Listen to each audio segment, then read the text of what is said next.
Hallo zusammen, mein Name ist Julian, ich bin 26 Jahre alt und vor 2 Jahren habe ich die Diagnose Krebs bekommen. Das ist der Grund, warum ich diesen Blog hier initiiert habe. Ich habe irgendwie jetzt nach diesen fast 2 Jahren gemerkt, ich möchte da mal drüber reden, ich möchte meine Erfahrungen teilen, das Erlebte, was ich mit Chemotherapie, Bestrahlung, Operation, alles, was diesen großen Themenkomplex Krebs eben umfasst, irgendwie mitgemacht, bin auch noch mittendrin. Und anfangen möchte ich heute aber eigentlich damit, wie es bei mir losging.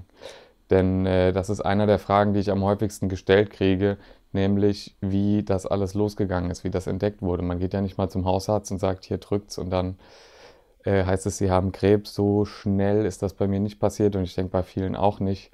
Und was ganz interessant vielleicht für alle ist, die sich jetzt das Video anschauen, ich habe vor fast 2 Jahren, als ich meine erste Chemotherapie kriegen sollte, da wusste ich gerade erst 2 Wochen, dass ich Krebs habe. Da habe ich einen Videoblog vom Krankenhaus aus aufgenommen und den würde ich jetzt mal kurz einspielen. So, ich weiß noch nicht, wer dieses Video sehen wird, aber irgendwer wird sicherlich sehen und ich möchte einfach festhalten, was es bedeutet, ja, in so jungen Jahren, also ich bin 24 Jahre alt und in so jungen Jahren so eine schwere Krankheit zu erleiden.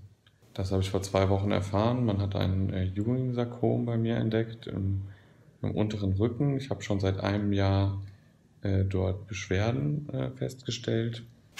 Diese Beschwerden wurden von meinen Ärzten und Orthopäden und Physiotherapeuten leider als Muskelbeschwerden, als Muskelblockade, als Gelenkblockade immer abgetan. Bis ich zu einem Arzt gekommen bin, der dann wirklich gesagt hat, okay, das scheint was Ernstes zu sein, da machen wir mal ein MRT. Und da ist dann eben dieses Sarkom gefunden worden. Das tritt normalerweise nicht mehr in meinem Alter auf. Ich bin seit heute Morgen im Krankenhaus. Ich war schon die letzten 2 Wochen sehr viel bei irgendwelchen Untersuchungen. Da müssen ganz viele Bildgebungsverfahren getätigt werden. Heute wurde ich sozusagen eingewiesen, sollte auch heute die erste Chemotherapie bekommen. Das hat jetzt noch nicht geklappt, aber es geht morgen los. Hier in meinem Hals liegt ein Katheter, über den kriege ich auch jetzt gerade eine Fusion. Das ist aber nur Natriumchlorid. Und morgen früh um 9 Uhr geht es dann los. Ich werde dann für 3 Tage lang Chemotherapie kriegen und das jetzt für insgesamt ein Jahr, alle 3 Wochen. Und nach 4 Monaten soll eine OP erfolgen, wo dann der Tumor dann hoffentlich entnommen werden kann.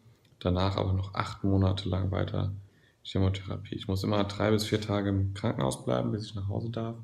Das war es jetzt erstmal soweit. Ich nehme jetzt gleich ein Schlafmittel, bin nämlich ziemlich aufgeregt und ich freue mich, aber muss ich ehrlich sagen, ich hatte heute auch Momente, wo ich echt fertig war.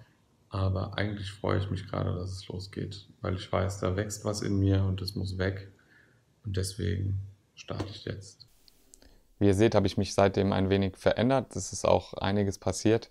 Ich habe die Tage darauf damals im Krankenhaus noch einige weitere Videos aufgenommen, wo ich wirklich versucht habe, so das Gefühl, wie es ist, eine Chemotherapie das erste Mal zu kriegen, ja, direkt aufzunehmen, einfach weil es im Nachhinein total schwer ist zu erzählen, weil die Symptome man so sonst von nirgends kennt. Deswegen das, was die Ärzte zu mir gesagt haben, das erste war, sie haben selber nie eine Chemotherapie gekriegt und können deshalb gar nicht genau sagen, wie es sich anfühlt. Ne? Und ich hoffe, vielleicht kann ich so dem einen oder anderen, der jetzt auch eben vor dieser Hürde steht, ein bisschen ja, darauf vorbereiten, wenn das irgendwas hilft.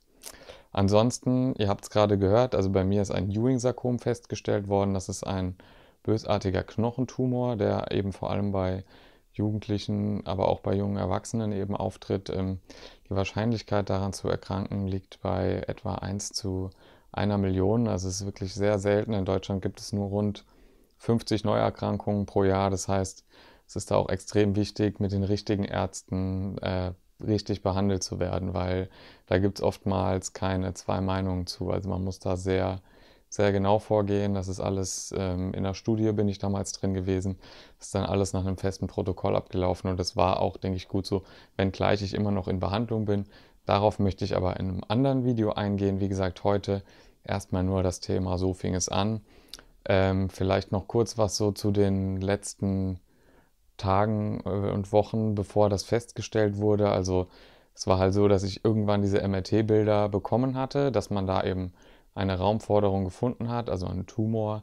Ob bös oder gutartig, konnte man zu dem Zeitpunkt nicht sagen. Ich war gesund, fit und war meiner Sache sicher, dass ich keinen Krebs habe. Also ich habe mir das auch immer mit ganz anderen Begleiterscheinungen vorgestellt. Wenn ich ehrlich bin, wusste ich damals auch gar nicht so richtig genau, ähm, ja, was für Symptome man hat, wenn man Krebs hat. Aber ich dachte, dass man sich krank und schwach fühlt. Aber diese Symptome sind tatsächlich eigentlich eher die, die dann auftreten, wenn man eine Chemotherapie kriegt. Das sind dann die Begleiterscheinungen. Und bei mir war es eben so, wie gesagt, ich war damals in einem guten Allgemeinzustand, selbstbewusst und sicher, dass ich nicht krank bin. Und dann ist eben aber über eine Biopsie, also man hat ein bisschen gesundes Gewebe aus dem Tumor entnommen, dann im Krankenhaus damals, ist dann rausgekommen, dass es eben ja, Krebszellen sind und die systemisch behandelt werden müssen.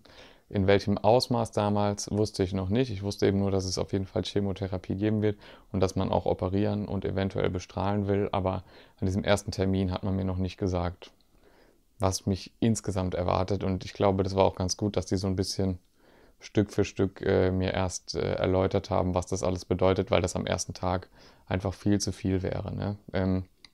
Genau. Und deswegen, apropos viel zu viel, ich höre jetzt hier mal auf. Ich will nicht, dass das Video zu lange wird. Ich freue mich, dass ihr dabei wart. Wenn ihr Fragen und Anregungen habt, meldet euch gerne bei mir. Ich schreibe die E-Mail-Adresse hier irgendwie dazu. Und ansonsten sehen wir uns nächste Woche, beziehungsweise ihr mich, wenn ihr Lust habt, wieder. Und bis dahin, macht's gut.